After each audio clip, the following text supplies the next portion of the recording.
রাজধানীর কোলঘেঁষে টঙ্গীতে বিশ্ব ইজতেমার আয়োজন নিয়ে তাবলিগ জামাতের দুই পক্ষের মধ্যে টানটান উত্তেজনা বিরাজ করছে। আগামী 31 জানুয়ারি থেকে 2 ফেব্রুয়ারি পর্যন্ত প্রথম পর্ব এবং 7 থেকে 9 ফেব্রুয়ারি পর্যন্ত দ্বিতীয় পর্বের ইজতেমা অনুষ্ঠানের অনুমতি দিয়েছে স্বরাষ্ট্র মন্ত্রণালয়। কোন পথে এবারের বিশ্ব ইজতেমা, এই শিরোনামে 18 ডিসেম্বর দৈনিক ইত্তেফাকের সংবাদ প্রকাশের পর তাবলিগ জামাত বাংলাদেশ পক্ষ থেকে সংবাদ সম্মেলনে জানানো হয়, সরকারের দেয়া নির্ধারিত সময়ে বিশ্ব ইজতেমা অনুষ্ঠিত হবে। এছাড়া তুরাগ নদীর তীরে গত 17 ডিসেম্বর ভোরবেলা তাবলিগ জামাতের দুই গ্রুপের সমর্থকদের মধ্যে সংঘর্ষ হয়ে গেল। দীর্ঘদিন যাবৎ তাবলিগ জামায়াতের মধ্যে বিভেদ ও দ্বন্দ্ব চলে আসছিল। এক পক্ষ আরেক পক্ষকে বাতিল ও নানা বক্তব্যের জেরে এই দ্বন্দ্ব চরমে রূপ নিয়েছে বলে মনে করা হচ্ছে। এর সঙ্গে যুক্ত হয়েছে সাম্প্রতিক রাজনৈতিক পট পরিবর্তনের ফলে অদ্ভুত নতুন কিছু অনুষঙ্গ। এদিকে তাবলিগ জামায়াতের উভয় পক্ষ পাল্টাপাল্টি সংবাদ সম্মেলন, সমাবেশ সহ নানা কর্মসূচি পালন করছে। মাওলানা জুবায়ের আহমেদের অনুসারীরা বলছেন, ভারতের মাওলানা সাদ কান্দলব্বির অনুসারীদের জোর ইজতেমা করার সরকারি অনুমোদন নেই, তারা জোরপূর্বক তা করতে চায়। এতে আইন শৃঙ্খলা পরিস্থিতির অবনতির আশঙ্কা রয়েছে। এ নিয়ে মামলায় জড়িয়েছে দুই পক্ষ।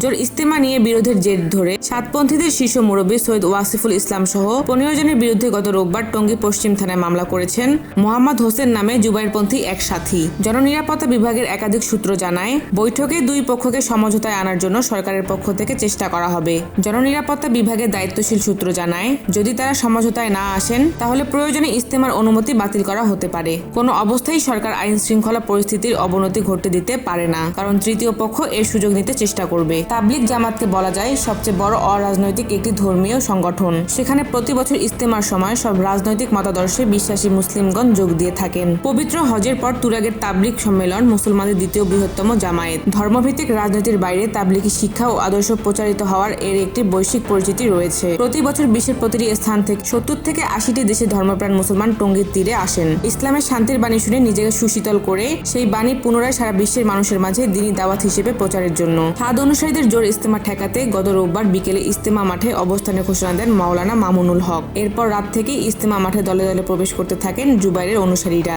সাম্প্রতিক ঘটনায় টঙ্গীর বিশ্ব ইজতেমা মাঠে 3 মুসল্লি নিহতের ঘটনায় সাতপন্থীদের মুখপাত্র মুফতি মুয়াজ বিন নূরের 3 দিনের রিমান্ড মঞ্জুর করেছেন আদালত। এমন পরিস্থিতিতে টঙ্গীর সহিংস ঘটনার পর জনমনে ইজতেমা হওয়া না হওয়া নিয়ে উঠেছে প্রশ্ন, আদৌ কি হচ্ছে ইজতেমা?